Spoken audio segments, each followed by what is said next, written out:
Hey everybody, John the Other here. Obviously. My last video seems to have caused, well, not just a lot of contention, but also apparently a lot of confusion.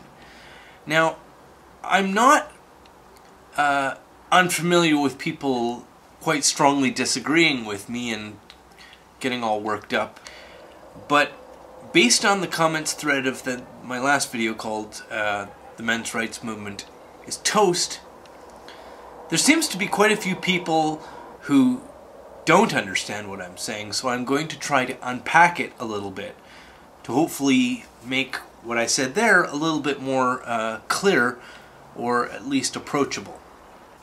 This is not about any particular website, not even one where I used to routinely contribute. This is not about a website, it's about the movement. The Men's Rights Movement, it is essentially, though, a collection of writers and video bloggers and commentators who are aware of systematic problems facing men and boys, who are pointing these problems out, saying, you know, the suicide rate, or the homelessness rate, or the workplace death rate, disenfranchisement in education, sentencing discounts for women or sentencing disparities for men. And this list goes on and on. But the Men's Rights Movement is essentially a collection of bloggers and writers and commentators and videographers and so on saying, hey, here are some problems, and now that we've brought these into the public eye, we've brought these into everybody's awareness, we can do something about it, right? Let's, as a society, get together and do something to solve these problems. That's the Men's Rights Movement. And as I said in the last video, that movement, as it exists in that format, depends for its continued existence on a belief that women, in particular, but the whole society, actually has compassion for men, which it doesn't. Maybe individually, at a one-to-one level, if you have a man in your life who you have, you know, some sort of a feeling for him, you may have compassion for him, but as a culture, men are utterly disposable. They're basically not even human beings worth considering. Because when men's individual utility is suppressed by injury or disease or, you know, mental illness or age or economic circumstance or any other number of factors, when they are not of utility to the society, they are discarded as if they're broken appliances and throw them away, take them to the dump. So what I was saying in that video is that this movement saying, here are some problems, which by the way are not really debatable. Even feminists don't debate that these are problems. So now we are aware of these problems, you, the whole society, now we can, you know, start devoting some societal resources to these problems to solve them. Ha! No, we won't. We won't even raise a finger. In fact, the people who continue to raise these issues, we will publicly mock and scorn them. And that's what I mean when I say the Men's Rights Movement is toast. Not that it's over, but in its present form of, hey, here are some problems, and here's the evidence, and now that we know, we can do something. That's the men's movement as it exists right now, and that won't work.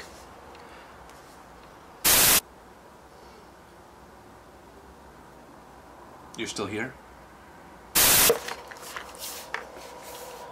Prince Vidar, who I've been thinking about all week, and every minute of every day that I've been awake, said, on the previous video, "What the fuck are you doing?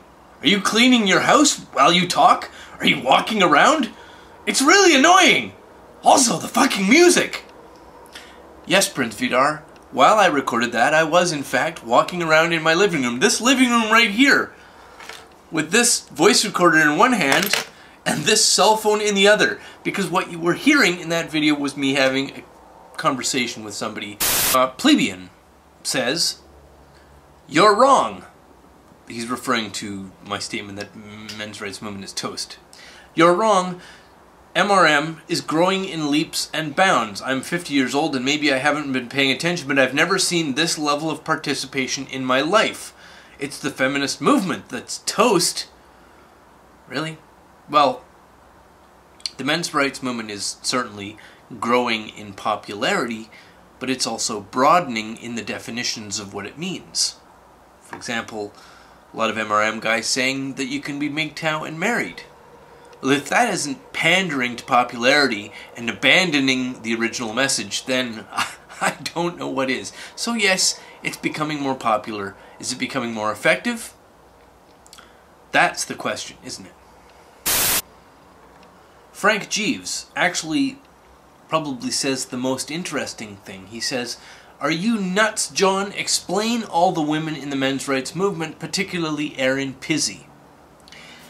Now, if he had simply said, "Explain all the women in the men's rights movement," he might have stumped me. But the fact is, he mentions Erin Pizzey, and honestly, what I'm going to say might even need to be its own video, so I'll probably revisit this, but I'll try to say it in a condensed format here.